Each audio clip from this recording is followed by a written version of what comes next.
ఇదే గర్భాలయం. శ్రీ సీతారాముల దివ్య దర్శనం భక్తులని అలౌకిక ఆనందానికి లోను చేస్తుంది. సీతారాములు అవనిలో ఆదర్శ దంపతులు, అన్యోన్య దాంపత్యానికి అర్థం తెలిపిన ఆరాధ్య జంట.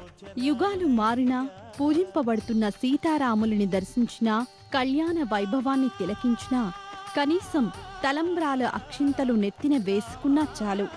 వివాహం కాని వారికి వివాహం, సంతానం లేనివారికి సంతానం, ఆయువు, ఆరోగ్య, ఆర్థిక అభివృద్ధి ఏది కోరుకుంటే అది నెరవేరుతుందని ప్రతి భక్తుడికి అనుభవమే.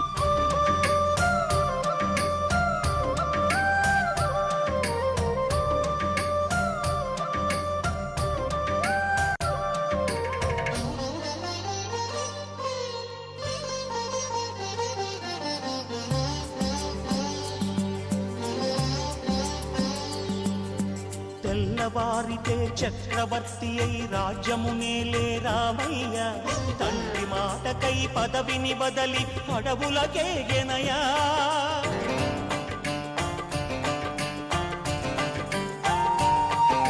మహిలో జనులను కావగ వచ్చిన మహావిష్ణు అవతారమయ్య, ఆలిని రక్కసుడపహరించితే ఆక్రోశించెనయా.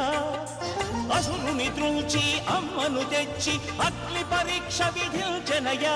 సాగలి నిందకు సత్యము చాటగ కులసతినే విడనాడెనయ. నా రాముని కష్టం లోకంలో ఎవరూ పడలేదయ్యా.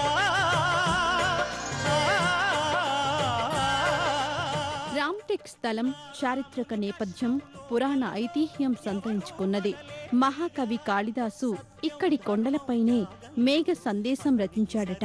అంటే ఈ స్థలం పుణ్య ఫలాన్ని పంచుతుంది, మనో వికాసాన్ని పెంపొందిస్తుంది, మనిషిలో సృజనాత్మకతని, ప్రతిభని వెలికితీసి వెలుగునిస్తుంది.